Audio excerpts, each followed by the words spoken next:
training programs, meal plans, and coaching, make sure you check out khpfitness.com. What's going on, my fitness seekers all over the world? KHP Fitness here with another video for you. And today, I wanted to talk to you about 5 tips that you can implement in to get the most out of your bands. So part 2 to the part 1 that I made some time ago when I first got into it, about 6 months into training.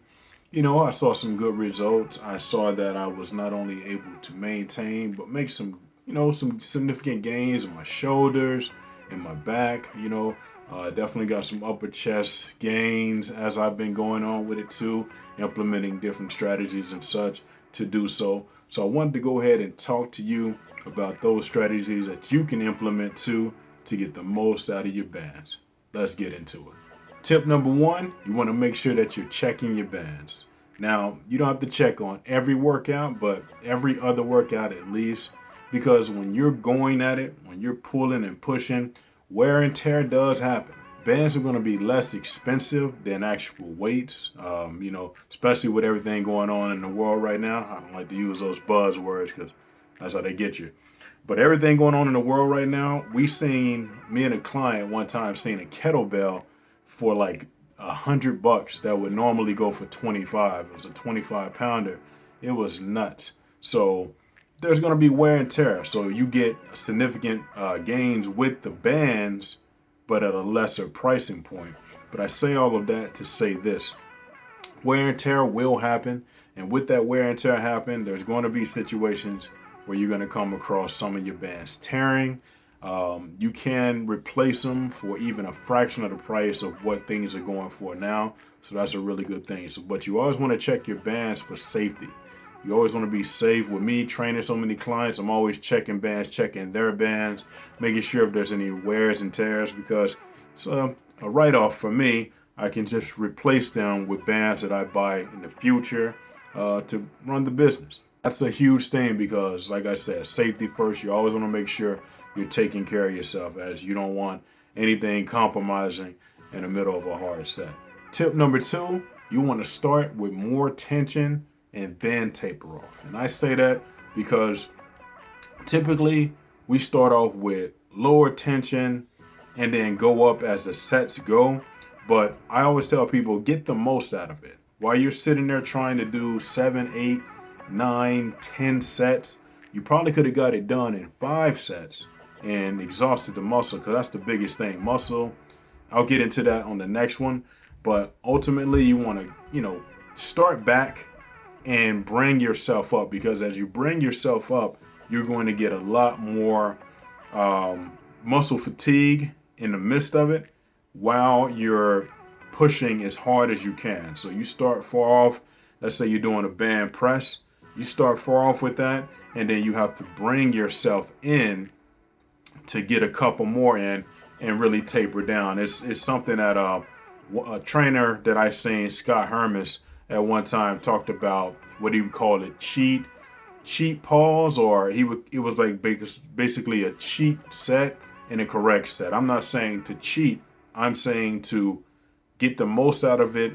And if you still got some reps to get to, let's say you were supposed to get to 12 reps, you tire out at 8 and then you go up and get the last 4, something like that. Tip number 3, very important, that a lot of people don't do. And if you see all of these internet situations on YouTube and everything where people are snapping their bands or snapping on them, typically it's those tube bands. I told y'all about that.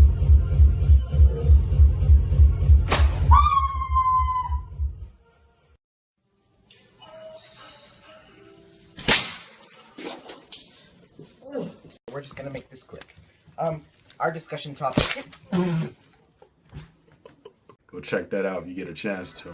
People would go back too far and pop the bands and such. And I said, if you're really that strong, you need to be stacking. So if you're doing a medium and you need a little bit more, put the X light band on or the light band, and that'll couple.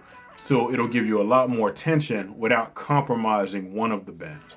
We don't want you to compromise the bands because we want you to save yourself a little money. If you go too far back, you might take them too far, stretch it past its 1.5 capacity and pop the band. Then you have to replace it. And that can get annoying to have to wait for that. compromise your workouts in between. So always remember, stack your bands. Very important. The fourth tip, rep ranges. They don't matter as much as you think they do. You get what I'm saying? Rep ranges, as I say all the time, are gauges. So with them being gauges, you use them to get to a point of where you need to fatigue the muscle, and it gives you an idea of where you were. Maybe you got 13 last time and you're gonna shoot for 14. That's what they are. That's where the rep ranges matter the most. Where they don't matter is when people say, oh, I have to get 15 reps or I have to get 20 reps. You don't have to. If you get 18, 19, but you're damn near at failure or beyond failure, then you've whipped them. You whipped the muscle that you were trying to whip in that motion. So that's what you go with. And you don't go ahead and have that thought in your head that, man, I should have got to 20. Because pushing too hard can also result in injuries. Bands are typically safer when it comes to pushing yourself than weights because of that give and pull. But at the same time, if you do it incorrectly, you can tweak out just like anything else. And I've had it happen to clients of mine too. So be very careful with that. And finally, tip number 5.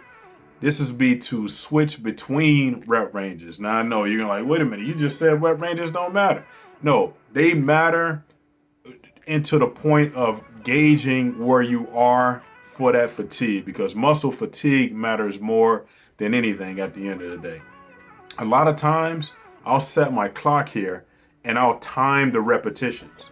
I'll put like a minute, even up to a minute and a half on the rep ranges. So I stop thinking about the rep ranges and just push through. Maybe I get 15, depending on how much it is.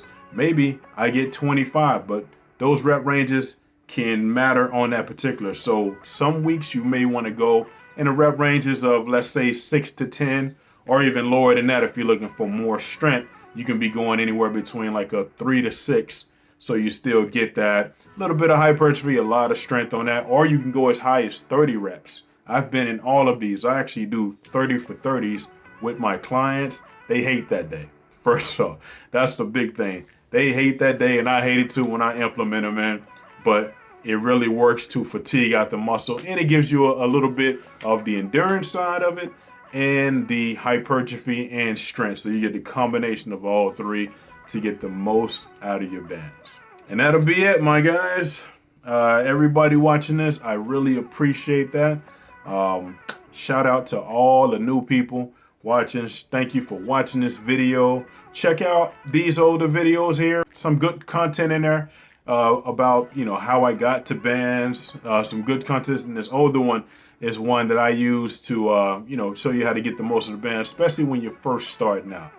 If you're interested in coaching, meal plans, and training programs, make sure you go ahead and check those out. I have those for you.